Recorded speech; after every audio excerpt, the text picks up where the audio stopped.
Om Swastiastu. Halo anak-anak semua. Pada kesempatan kali ini, Miss akan membahas mengenai polusi.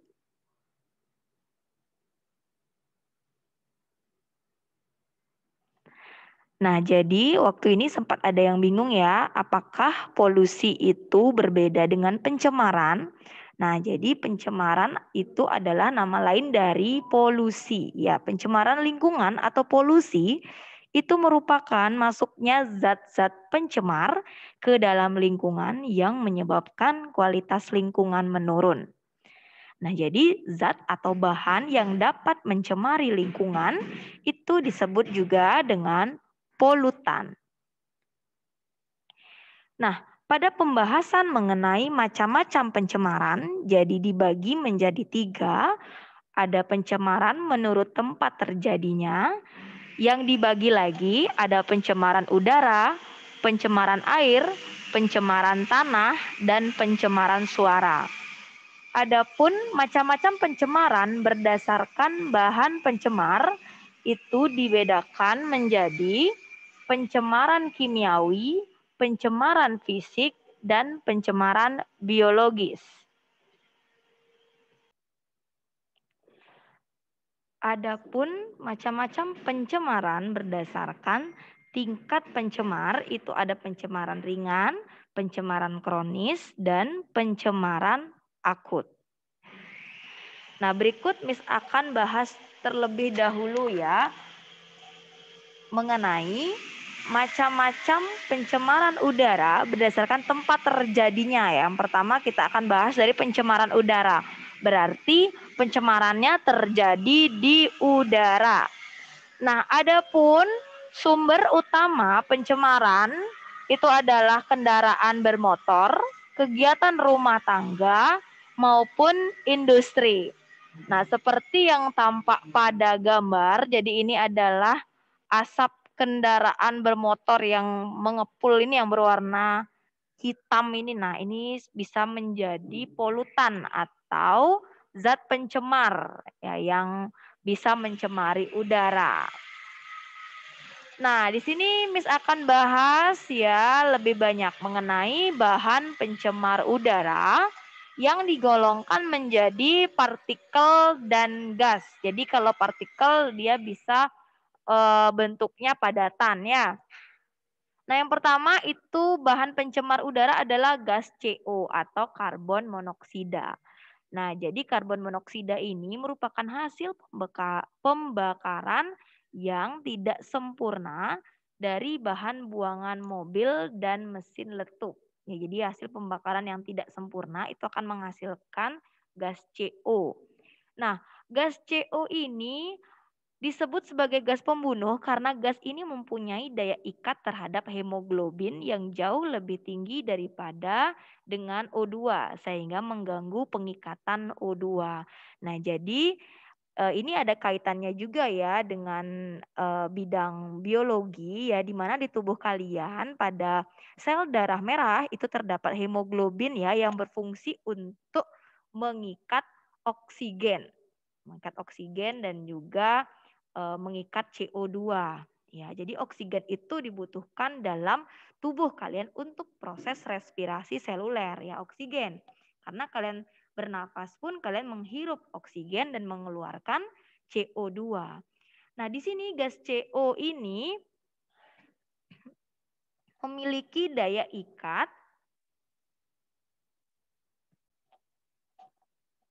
yang tinggi ya terhadap hemoglobin. Jadi hemoglobin itu lebih gampang mengikat gas CO dibandingkan O2 atau oksigen ya. Sehingga bisa kalian bayangkan kalian membutuhkan oksigen tetapi hemoglobin kalian lebih senang mengikat CO, maka tubuh kalian akan kekurangan oksigen dan itu lama-lama itu akan mengakibatkan pada kematian ya itu. Jadi gas CO ini adalah gas pembunuh ya. Itu dia disebut gas pembunuh karena daya ikatnya tinggi terhadap hemoglobin. Ya, jadi jangan sampai kalian menghirup gas karbon monoksida ini ya. Nah, berikutnya adalah gas CO2 atau karbon dioksida. Nah, ini adalah hasil pembakaran bahan bakar minyak bumi, batu bara, dan pembakaran hutan. Jadi bila melebihi toleransi dapat mengganggu pernapasan. Selain itu, gas CO2 yang terlalu berlebihan di bumi dapat mengikat panas matahari sehingga suhu bumi panas. Nah, jadi di sini ada hubungannya ya dengan pemanasan global yang disebabkan oleh polusi CO2, disebut juga dengan efek rumah kaca. Jadi jika keberadaan CO2 ini banyak, dia akan terkumpul di atmosfer sehingga cahaya matahari yang masuk ke bumi itu ketika dipantulkan kembali itu akan tidak bisa keluar ya karena dia terperangkap di dalam karena seolah-olah CO2 ini akan membentuk seperti kaca dia ya. Jadi ketika cahaya matahari atau panas matahari itu masuk ya ke dalam bumi ketika ingin dipantulkan atau kembali itu tidak bisa. Dia akan terperangkap dan bumi itu akan panas. Ya, jadi disebutkan pula ini sebagai efek rumah kaca karena dia seperti kaca ya istilahnya ya. Jadi kalau kalian bisa membayangkan bahwa rumah kaca ya kalau kalian pernah melihat glass house atau greenhouse yang memang full dengan kaca itu kondisi di dalam rumahnya itu pasti panas ya. Oke, lanjut pada gas CFC atau klorofluorokarbon yang mengakibatkan rusaknya lapisan ozon atau O3. Berikutnya adalah gas SO2 dan NO2 yang berasal dari hasil pembakaran bahan bakar fosil, minyak bumi, dan batu bara. Nah, reaksi gas tersebut dengan uap air ini bisa menyebabkan terjadinya hujan asam. Nah, hujan asam ini tidak baik ya karena dia dapat menyebabkan hewan dan tumbuhan mati, merusak benda-benda yang terbuat dari logam dan bangunan-bangunan juga akan menjadi rusak.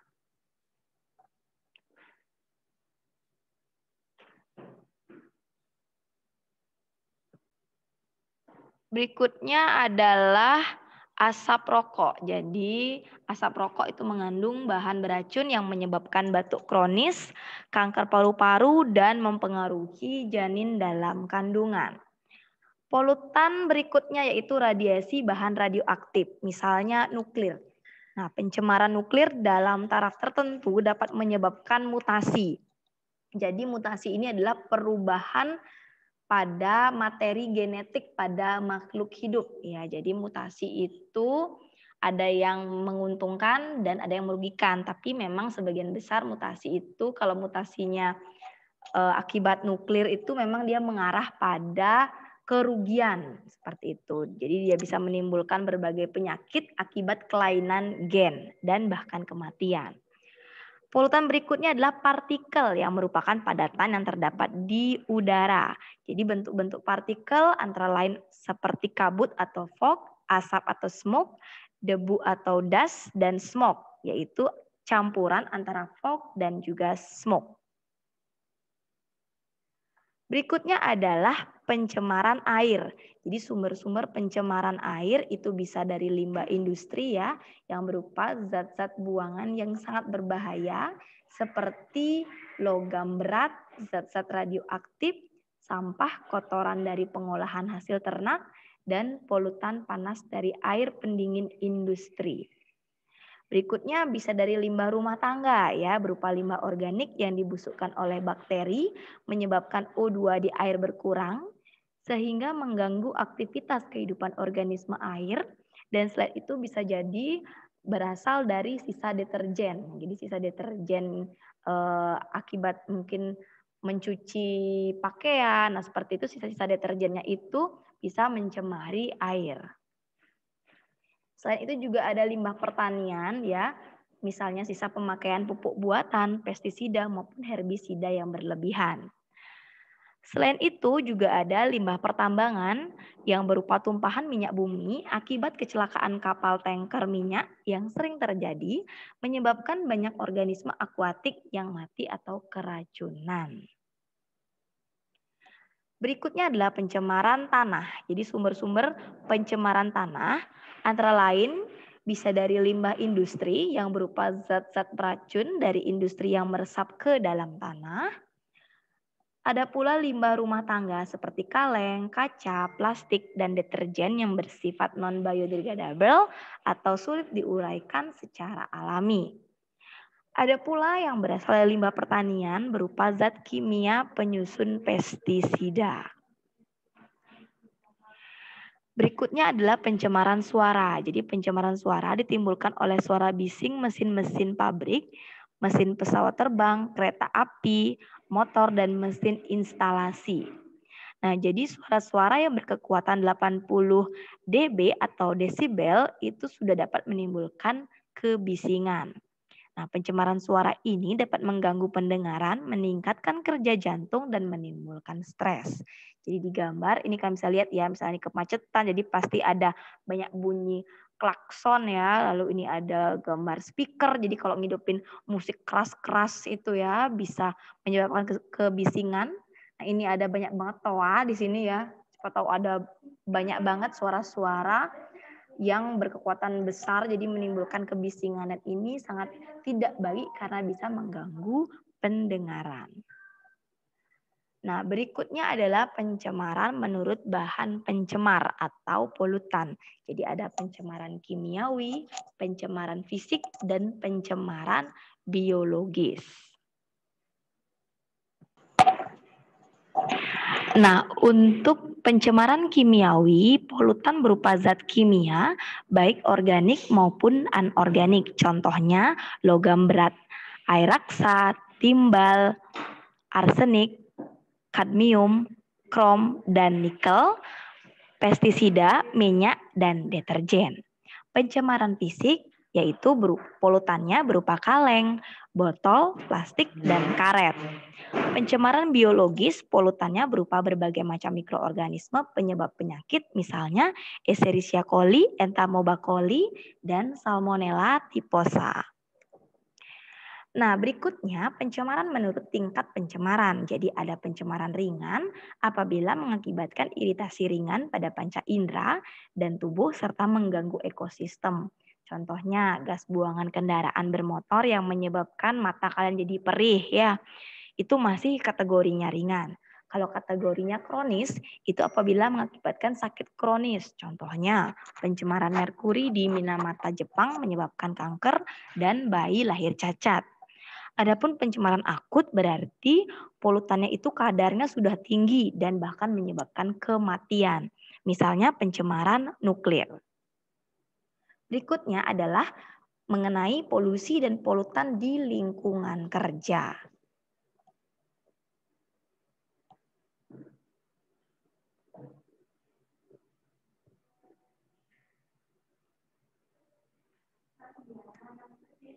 Nah, jenis polutan yang dihasilkan oleh beberapa contoh jenis lingkungan kerja, jadi nanti tergantung lingkungan kerja kalian. Kalau misalnya di bagian agrikultur, ya jenis polutannya bisa dari partikel tanah, jadi unsur N, ya nitrogen, F atau P, fosfor, K, kalium, pestisida, amonia, dan amonium.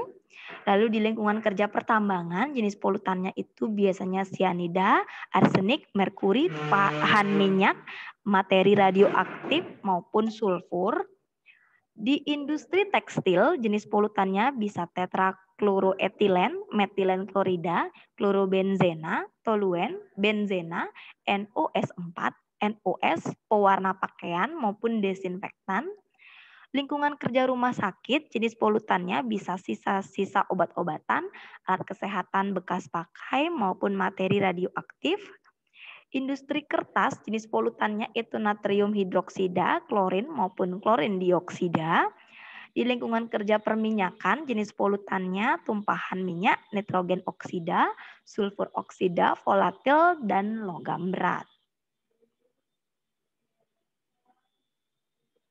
Nah, ini dia indikator polusi di lingkungan. Nanti akan Miss bahas secara spesifik indikator polusi baik di polusi udara, polusi air, polusi tanah maupun polusi suara.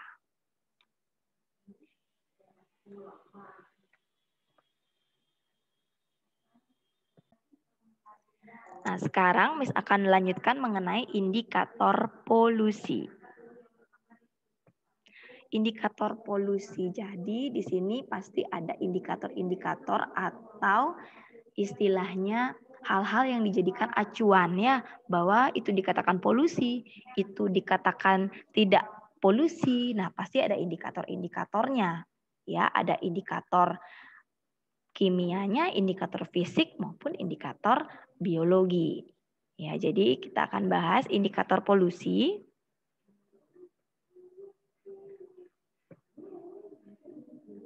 Nah, sekarang kita akan bahas bagaimana cara untuk mengetahui tingkat polusi pada lingkungan. Dibutuhkan suatu pengukuran terhadap faktor fisik, kimia, atau biologi yang menunjukkan adanya degradasi atau kerusakan pada lingkungan tercemar. Jadi indikator polusi dapat mengetahui apakah konsentrasi polutan sudah melebihi ambang batas atau baku mutu, ya seperti yang sudah Miss jelaskan di video yang sebelumnya, sehingga membahayakan bagi organisme lainnya atau masih di bawah ambang batas. Jadi kan ada ambang batasnya atau baku mutunya. Kalau dia lebih bisa dikatakan dia mengalami polusi. Kalau di bawah berarti masih bisa ditolerir oleh lingkungan. Indikator polusi udara ada indikator fisik, kimia maupun biologi. Indikator fisiknya bisa kalian lihat ya, bahwa indikator yang dapat digunakan untuk mengetahui adanya polusi udara adalah sifat-sifat udara yang dapat diamati. Kalau udaranya bersih, dia tidak berwarna dan juga tidak berbau. Jadi adanya warna atau bau di udara itu menunjukkan bahwa adanya polutan ya, atau zat asing yang masuk ke udara tersebut. Jadi meski demikian banyak polutan udara yang tidak berwarna dan tidak berbau juga ya. Jadi sehingga sulit dideteksi secara fisik ya. Kayak gitu. Indikator kimia untuk polusi udara itu adalah ISPU, Indeks Standar Pencemar Udara. Jadi ada papan yang namanya papan ISPU yang memberikan informasi kepada masyarakat mengenai kualitas udara di wilayah sekitarnya. Ya. Nah, jadi data yang ditampilkan pada papan ISPU ini merupakan hasil pemantauan konsentrasi rata-rata berbagai polutan udara selama periode 24 jam. Nah, untuk jenis polutannya ya tadi sudah juga disampaikan ada karbon monoksida, sulfur dioksida, nitrogen oksida. Di sini bukan ozon ya, mungkin maksudnya di sini adalah CFC dan materi partikulat atau debu. Peningkatan konsentrasi senyawa-senyawa polutan di udara dapat dijadikan indikator bagi tingkat polusi udara. Nah, ini dia tadi kalian pasti sudah dapat lihat ya di PPT itu ada papan ISPU. Nah, seperti ini ya modelnya. Jadi ada kategori berbahaya, sangat tidak sehat, sedang dan baik. Nah, ini juga ada jenis-jenisnya ya. Oke, Miss akan lanjutkan nilai indeks standar pencemar udara ini. Jadi untuk baik rentangnya 0 sampai 50 berwarna hijau, penjelasan tingkat kualitas udara yang tidak memberikan efek bagi kesehatan manusia atau hewan dan tidak berpengaruh pada tumbuhan, bangunan maupun nilai estetika. Jadi sisanya nanti kalian bisa baca di modul yang sudah Miss kirimkan di grup WhatsApp ya. Berikutnya indikator biologi. Jadi indikator biologinya itu gimana sih? Itu disebut dengan polusi udara. Nah, jadi makhluk hidup yang rentan pada perubahan konsentrasi zat polutan di udara dapat dijadikan indikator biologi. Contohnya adalah lichen atau lumut kerak. Jadi lumut kerak Usnea sp dan Evernia sp tidak akan dapat bertahan hidup jika konsentrasi sulfur dioksida di udara terlalu tinggi. Jadi kalau terdapat polutan tinggi ya sulfur dioksida ini dia nggak mau tumbuh lumut keraknya. Nah, itu bisa dijadikan indikator biologi. Ini dia Usnea sp dan Evernia sp lumut kerak. Nah, ini macam-macam kelompok lumut kerak. Jadi ada Fructicus, ini karakteristiknya seperti janggut, tumbuh memanjang, berwarna kuning kecoklatan atau kehijauan. Nah, jika terdapat kelompok Fructicus ini berarti di sini untuk tingkat polusinya tidak ada polusi udara, alias udaranya bersih. Kalau tidak ada lumut sama sekali, wah berarti ini polusi udaranya tinggi. Oke, berikutnya kita masuk pada indikator polusi air. Seperti biasa ada indikator fisik, kimia, maupun indikator biologi. Kalau indikator fisik bisa dilihat dari kekeruhan, bau, warna, dan suhu yang bisa menjadi indikator bagi polusi air.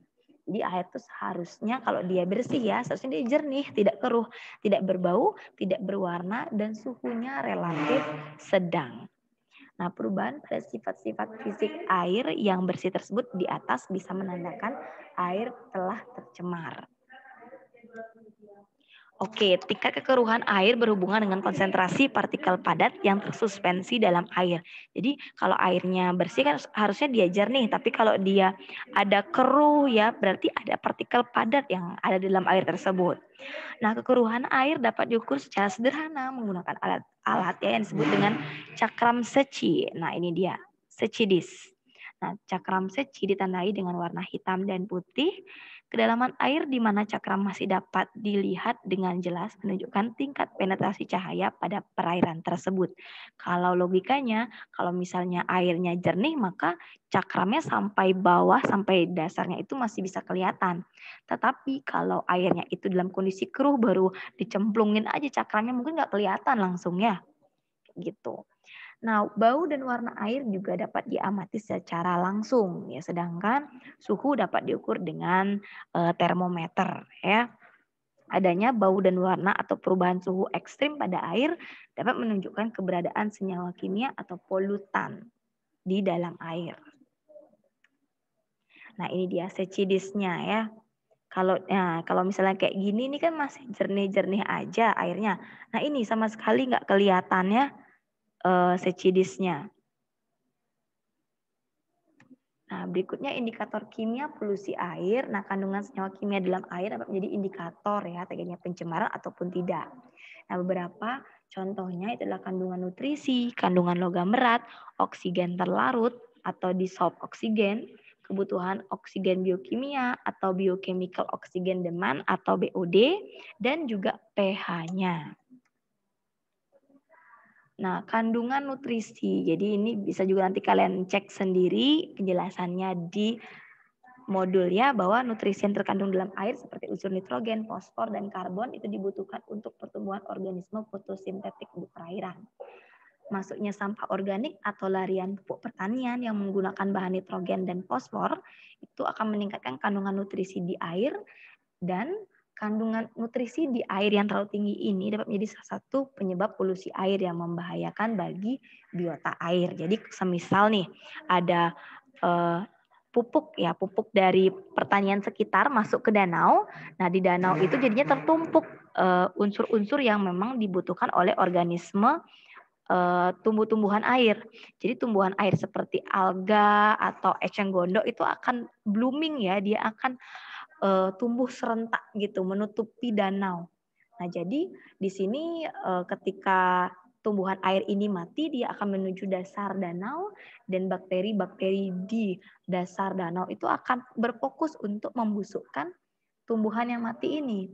Nah, jadi dia akan perlu banyak oksigen untuk proses pembusukan ini. Akibatnya oksigen di dalam danau akan berkurang, dan organisme-organisme lain atau hewan-hewan lain yang hidup di danau itu akan kekurangan oksigen, sehingga banyak juga organisme air atau hewan-hewan di perairan tersebut akan mati. Nah, untuk informasi yang lain bisa kalian baca sendiri pada modul ya. Nah, adapun indikator biologi ya, jumlah dan susunan organisme dalam air sangat berhubungan dengan tingkat polusi air. Di beberapa fitoplankton seperti diatom dan dinoflagellata dan zooplankton dari kelompok rotifera rentan terhadap polutan, sehingga keberadaan di perairan mengindikasikan kondisi air yang cukup bersih.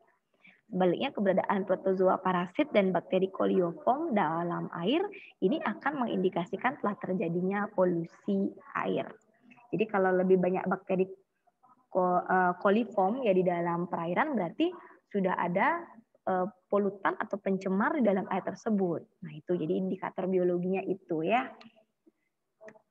Nah, berikutnya indikator polusi tanah. Jadi ada indikator fisik, kimia, dan juga biologi.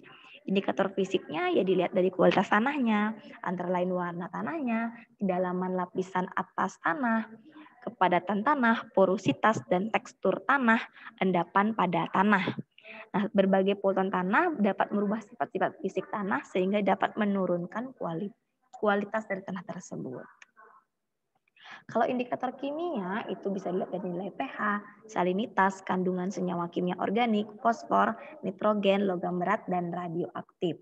Jadi nilai pH yang terlalu tinggi maupun terlalu rendah, ya jadi pH tinggi itu basa dan pH rendah itu asam, dan salinitas serta kandungan berbagai senyawa kimia yang terlalu tinggi mengindikasikan telah terjadi polusi tanah.